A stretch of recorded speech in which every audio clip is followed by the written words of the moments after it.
electric field due to surface charge distribution or infinite plane thin sheet of charge using Gauss theorem. See, surface charge distribution or infinite thin plane sheet of charge. So in the first step we will write theory. Let us consider infinitely thin plane sheet of charge. See, this is infinite thin plane sheet of charge.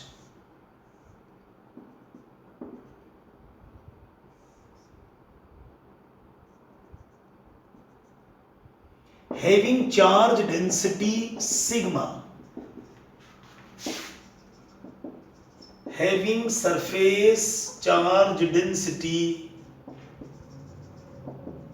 sigma. Notice this is first point. This is consideration. This is called surface charge distribution or infinite thin plane sheet of charge. Now we want to find electric field nearby infinite thin sheet.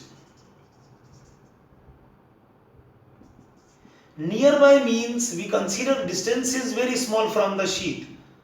So we can consider infinite thin sheet. See, this is the point. Closer to, very close to sheet. So this result is valid. So we say nearby point, or we can say infinite thin sheet. Breathe in slowly and gradually. This is introduction. What we are finding? We are finding electric field due to surface charge distribution or infinite thin plane sheet of charge using Gauss theorem. Point number 1. Now what is point number 2? Point number 2 is you will have to consider Gaussian surface. You know, Gaussian surface is that imaginary closed area on which electric field must remain constant. So first of all you will see the final result. Finally we will see answer for electric field for thin sheet is sigma by 2 epsilon naught. This sigma by 2 epsilon naught is the answer for electric field. It is depending upon sigma. Epsilon naught, it is independent of distance from sheet focus. It is not depending upon distance. So electric field magnitude will remain same nearby sheet at each and every point. I am talking about magnitude of electric field. So nearby sheet electric field will remain constant. You may consider any Gaussian surface. See, as per standard we consider hollow cylinder as the Gaussian surface. See this is Gaussian surface.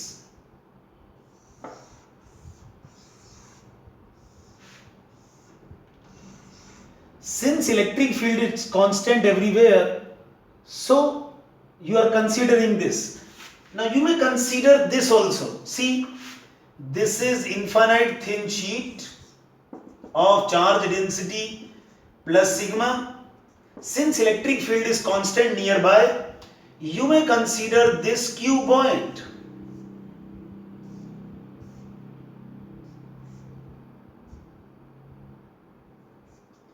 Both the sides, cuboid.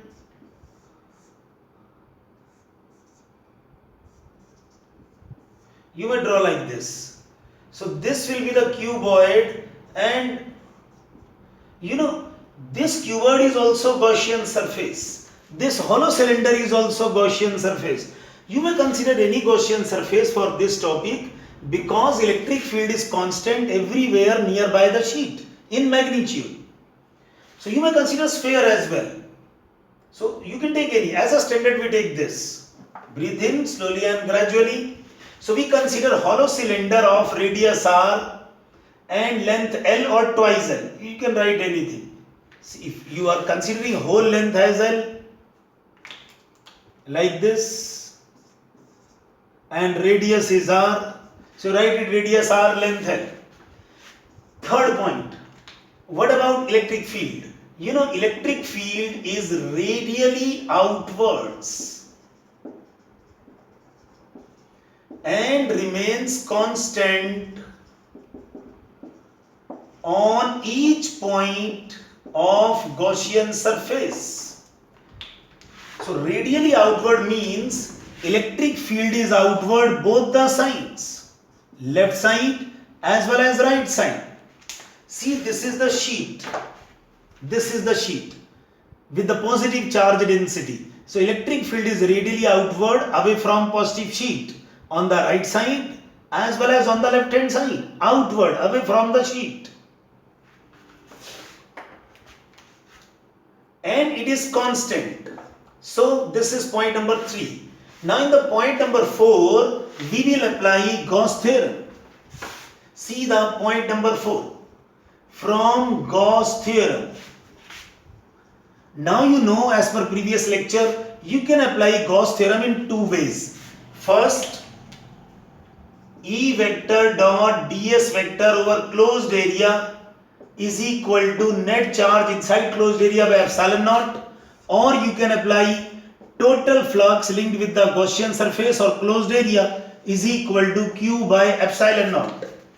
Since we are applying this theorem for Gaussian surface, so this is the total flux linked with the Gaussian surface, and the Gaussian surface considered is hollow cylinder. So we will say this is the integration for hollow cylinder. Like in the previous lecture, this is the total flux linked with hollow cylinder. Now these are 2 ways, you know, you can do this way or that way. Breathe in again slowly and gradually. What we are doing? We are applying Gauss theorem either this way or that way for hollow cylinder. This is surface integral of electric field over closed area. This is also called total flux linked with the closed area. So if you follow this integration will be divided into 3 parts. E vector dot ds1 for surface 1. For surface 2, we are integrating this for whole hollow cylinder. Hollow cylinder having 3 surfaces or 3 areas, S1, S2, S3. So we are splitting this closed area symbol into 3 integrals for surface 1, surface 2 and for surface 3. That is Q by epsilon naught. You know E dot ds1, E ds1 cos theta. So it is E ds1 cos theta 1. Likewise E ds2 cos theta 2. And this will be E ds3 cos theta 3. And it is equal to Q by epsilon naught. Similarly, while following this track, this is the total flux linked with the Gaussian surface, which is hollow cylinder. So this is the total flux with the hollow cylinder. Since hollow cylinder having 3 surfaces, so we will find 3 flux. Flux with the surface 1, with the surface 2 and with the surface 3. So what is phi 1? E A1 cos theta 1, E A2 cos theta 2 and E A3 cos theta 3 is equal to Q by epsilon naught. Since electric field is a particular one, it is different actually here. For surface 1 it is E1. Most precisely if I am writing, since their directions are different, so precisely this is E1 vector. Direction on the left hand side, so we should write E1 A1 cos theta 1. Like here, E1 ds1 cos theta 1. This is E2 vector. See, magnitude is same, but direction is different. So this is another field. We will say it E3, since we are calling it surface 3. So we may write E3 A3 cos theta 3. Breathe in slowly and gradually. If you go on writing E, no problem, but actually I am saying. So likewise it is E3. So what is the concept of angle? You know, theta is the angle between electric field vector and normal vector, which is the direction of area vector. So first of all find normal vector. Outward drawn normal for surface 1, this is N1 cap. Outward drawn normal for surface 2, this is N2 cap. This is outward drawn normal to surface 3, N3 cap. Now for the surface 1, this is even vector. See, this is the direction of electric field. This is N1 cap. Both are in same directions. So theta 1 will be 0 degrees. Theta 2 90 degrees. Theta 3, this is the angle between E3 and N3 cap. Again they are in same direction. So theta 3 will be 0 degrees. Now input the values of angles. Theta 1 0 degrees, theta 2 as 90 degrees, and theta 3 is 0 degrees. Either in this expression or in this expression. Both ways it will give you same answer. See, theta 1 0 degree, cos 0 1. So E1 ds1 cos 0 1 cos 90 0, E3 ds3 cos 0 1. This is q by epsilon naught. Breathe in. See, their directions are different, but their magnitudes are equal. Mod of E1 vector and mod of E3 vector is E. This is the magnitude which remains same nearby infinite thin sheet. So this E1 is E, can be taken out of the integration sign. It remains constant for a particular area. So ds1 having integration s1 plus E3 is E, integration of ds3 s3. It is q by epsilon naught. Focus, this is s1, this is s3. S1 is equal to S3. This is pi r square. Let us say it is A. So E into A plus E into A is equal to Q by epsilon naught. Now you know sigma. Sigma is the surface charge density. It is charge per unit area. See, focus 100%. Breathe in slowly and gradually. This is the area considered. Focus on this area. This is area A, and we are concerned about Q is the charge within this area. So we are writing this charge Q.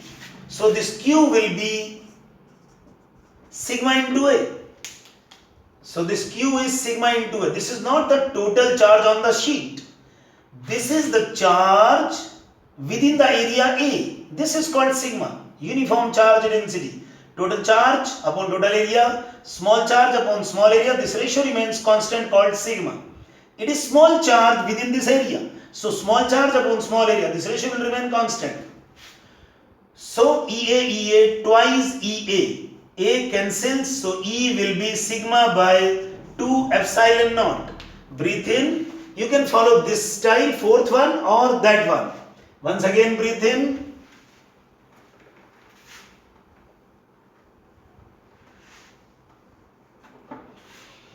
Now see the step number 5.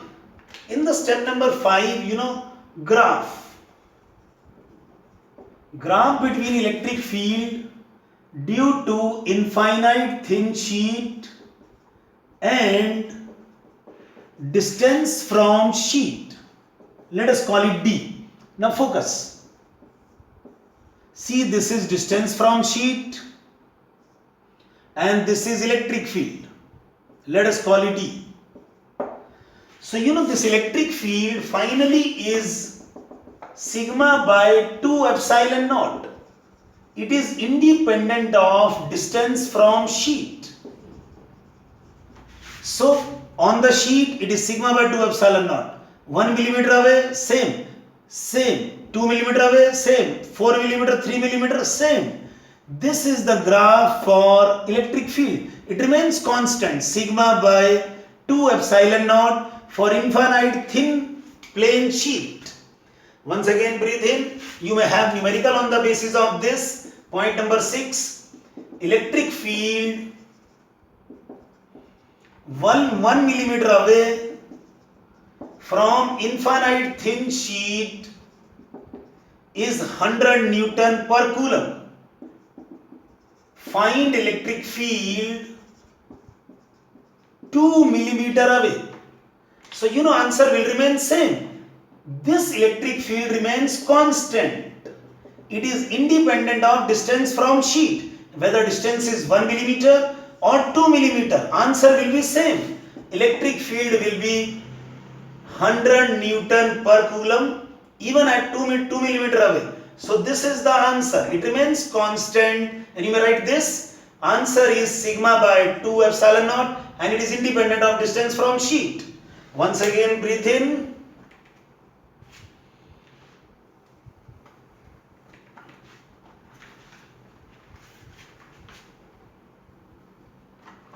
Now you know, if this sheet is thick metal sheet, then what will be the difference? See, this is thin sheet.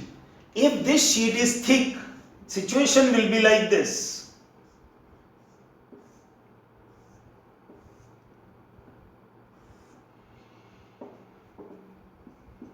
Thick metal sheet having two surfaces,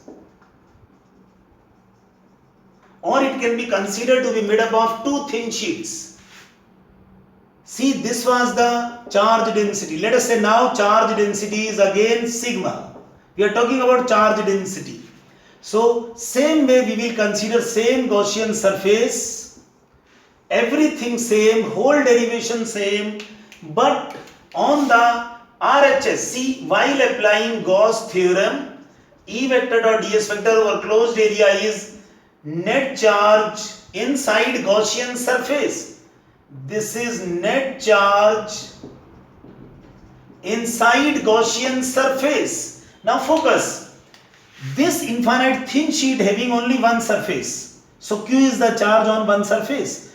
It has two surfaces. Q on this side, RHS of the sheet, and Q on the LHS of the sheet, on the other side of the sheet. So this Gaussian surface will contain double the charge. See, if it is so thin, only one surface is existing, called infinitely thin. This is thick sheet. It has two surfaces, plus Q on this side, plus Q on this side. So total charge in the Gaussian surface will be Q plus Q, 2Q. Two surfaces means thick metal sheet. Thin sheet means only one surface. We write Q. So you will see, finally when you solve it, it was 2EA and Q is sigma into A. Now you solve it and you see answer is modified. For thick sheet it is sigma by epsilon naught. This is for thick, you can say infinite thick metal sheet. Breathe in slowly and gradually.